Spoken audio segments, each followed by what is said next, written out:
Ada yang mengagetkan Amerika dan Israel kemarin ketika Iran meluncurkan misil rudal balistik hipersonik jarak menengah yang bisa menempuh jangkauan hingga 1.400 km.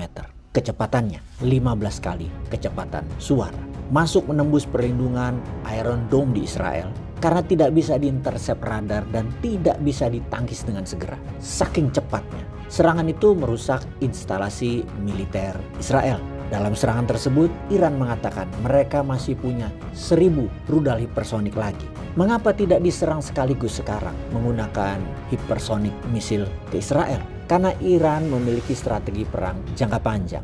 Iran tahu kalau diumbar dalam jangka pendek, tenaga mereka habis. Jadi perangnya jangka panjang dan menyeluruh. Itu desainnya. Untuk itu pertama Iran mencekik Selat Hormuz. Kemudian apa yang dilakukan Iran? Kita tahu ledakan terdengar di Saudi Arabia, di kilang minyak Aramco. Ledakan juga terjadi di Yerusalem. Ledakan terjadi di Abu Dhabi, Dubai, Doha, di bandara internasionalnya, dan di pangkalan militer Amerika, juga wilayah Kuwait, dan banyak titik lainnya. Ledakan-ledakan tersebut terbanyak adalah ledakan di udara karena tabrakan dengan misil intercept dari masing-masing air defense system dari negara teluk tersebut yang mencoba mengintercept misil dan drone Iran tadi. Tabrakan di udara ini menghasilkan bola api di langit. Suaranya sangat keras memekakkan telinga. Sobat Anda mungkin sulit membayangkan ledakan itu, kerasnya, karena Anda pasti belum pernah mendengarkannya, bahkan dari jarak 5 km sekalipun, sangat keras. Kalah itu suara geledek terkeras yang pernah Anda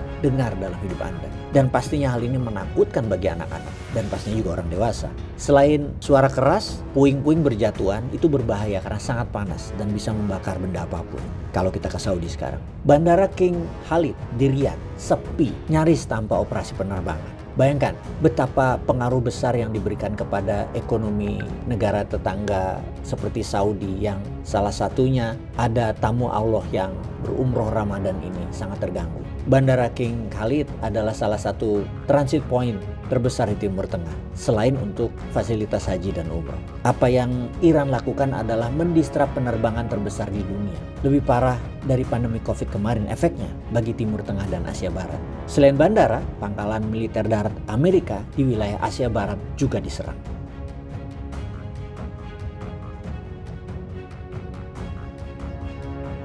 Misalnya pangkalan tentara Amerika di Irak. Dihantam rudal Iran di 3 lokasi seperti di wilayah Deir al-Nasa, juga di wilayah bandara Irbid. Dihajar rudal dengan tujuan satu, agar ground troop Israel dan Amerika tidak punya pangkalan mendekati ke wilayah Iran melalui Irak. Selain pangkalan militer Amerika, bandara internasional, kilang minyak pun ditarget oleh drone Iran. Yang paling besar adalah di Ras Tanura Refinery. Kapasitasnya 550.000 barel per hari yang harus shutdown produksinya setelah ledakan besar menghantam refinery milik Saudi Aramco itu.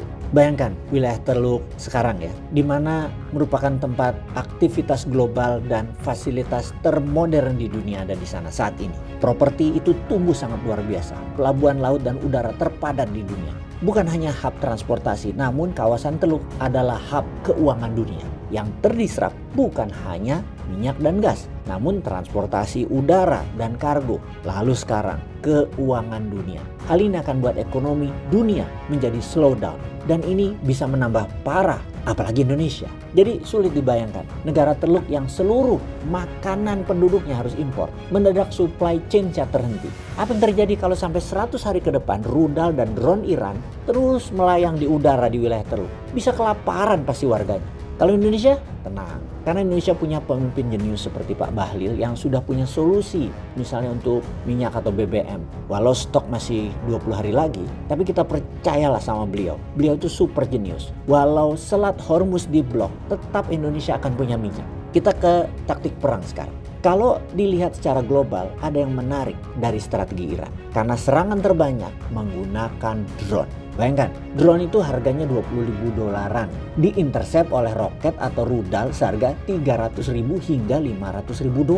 Jadi sahabat mulai paham pasti strategi Iran. Ya benar, Iran ingin rudal-rudal mereka habis. Karena Iran mampu membuat drone 100 unit per hari dan diperkirakan memiliki 100.000 drone dengan daya jelajah hingga 1.000 km.